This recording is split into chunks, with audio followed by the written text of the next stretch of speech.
খেতে খামারে কাজ করে যখন কৃষক এই মই আশ্রা নিয়ে বাড়িতে যায়, এই দৃশ্য এখন কিন্তু বিলুপ্তির পথে। আমি আজকে বেলায় বিন্দে আসছি, বেলায় বিলে আজকে অনেক খেটে খাওয়া মানুষ এই পুষ মাসে শীত অপেক্ষা করে তারা খেতে খামারে কাজ করছে। পানির মাঝে সকালবেলা আসছে, খেয়ে দুটো খেয়ে আসছে, আর দুপুরবেলা এই খেতের মাঝে খাইয়া তারপর পরিশ্রম করছে, কাজ করে এখন সন্ধ্যা হয়েছে, তারা বাড়ি ফিরে যাচ্ছে। আপনি পানিতে নাইমা কিন্তু কাজ টাজ করে আয় পড়ছেন, আর কিছু মানুষ এখন পর্যন্ত লেফারতে বাড়িতে পারে না। আজকের একটা দিন গেছে, অনেক মানুষ 80% মানুষই গোসল করে নাই। হ্যাঁ, কাকার ক্ষেত কত নিয়ে আছে? তিন পাহি মাশাআল্লাহ। 3 ভাইতে কত মন ধান পান? জানে তো 20 মন হয়, 15 মন হয়। তার মানে এবারে 60-70 মন ধান পান 3 ভাইতে। এবং এই এই বেলার মধ্যে ক্ষেত্র খরচ কিন্তু কম মনে মোটামুটি নাকি? খালি রুইয়া থেকে যায়, চল লাগে না দাওন কথা। আবার বর্ষার পানি ঢুকে গেলে একটু সমস্যা। এরকম সমস্যা কমই হয় মনে হয় না কাকা? মানে পানি উঠা যায় মারাই মৌসুমে, ধান তোলার মৌসুমে, এটা কমই হয়। এই সময় একটু রিস্ক হয়ে যায়, হয় মাঝে মাঝে জোয়ারের পানি আসলে তখন একটু সমস্যাটা হয়ে যায়। আর আপনাদের অবদানের জন্যই তো আমরা বেঁচে আছি এখন, আপনাদের নিরলস পরিশ্রম, তারপরে তো আমরা ওই যে 3 বেলা খাইতে পারি। হ্যাঁ এমরে, কিন্তু তারা তো আসে না, মাঠে দেখে না, জানে না, এর জন্য এই চিন্তা ভাবনা। পরিশ্রমের ফল এইগুলা মানে খাইতেছে। হ্যাঁ, তারপরে তাদের কি গরিমা দেখায়, মানে ওইছে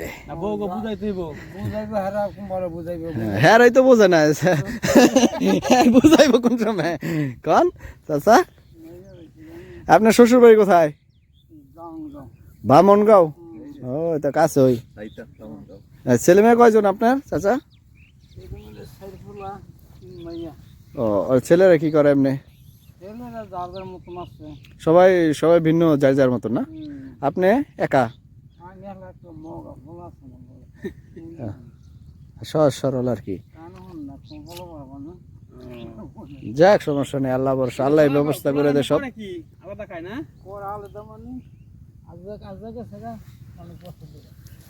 যাক, ভালো থাকুক। তারপর মানে নিজে নিজের সবকিছু উপার্জন করে খান, বললো পরিশ্রম করে।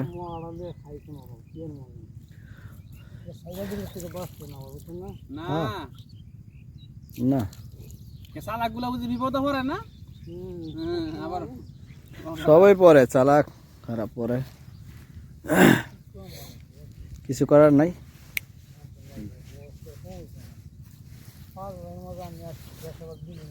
আপনারা 5 ভাই?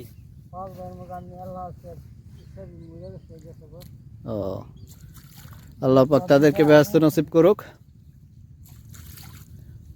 আপনার টোটাল সম্পদ কিরকম আছে? আমার এমনি কি রেখান না বর্গা এগুলান চাষ করেন? ও, বর্গা। সান বর্গার সিস্টেম নাকি? আগামী 2000 টাকা দিলে হ্যাঁ দিয়ে দেবো গা। আমার ফটো এটাই ভালো। না ভালোই। আর রেহান এমনি কয়টা ভাই রেহান? রেহানের কোনো ঠিক নাই, যাই যেরকম দেওয়া পারে। হ্যাঁ, জমি গিয়ে হ্যাঁ লাখ লাখ জমি করবে না, 1 লাখ কেজি জমি সব দিলে।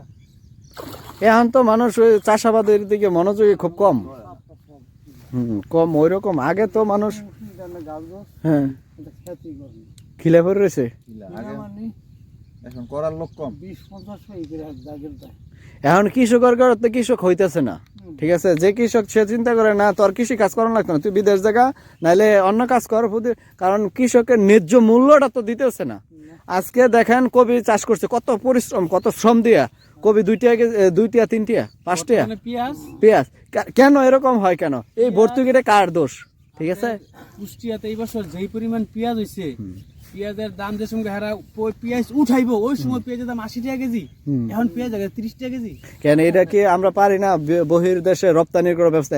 আমরা এই দেশে তো মাইক ফাটাইলাই, এক একজনে কি কথা কয় চাচা, কইলে মনে হয় যে মানে হ্যাঁ দেশটা উদ্ধার করেছে। কেন এইগুলান করতে পারছ না তোরা? তোরা দেশের এই এখন কবি চাষ হইতেছে, বহির বিশ্বে রপ্তানি কর, ব্যবস্থা করো। হ্যাঁ সরকারিভাবে করুক, যে স্থানীয় কৃষকরা বেঁচে থাকুক, তারা এই কৃষি কাজের প্রতি উৎসাহী হোক, নতুন কৃষক তৈরি হোক। যদি প্রপার দাম থাকতো, ঠিক আছে, ঠিক ওই কাজ করলে আপনিও নামলাম না, আমিও নামলাম বলে কৃষিখাত, তো এই জায়গায় ন্যায্য মূল্য পাওয়া যায়। আর ন্যায্য পাই না দেখে তো এরকম হইতেছে।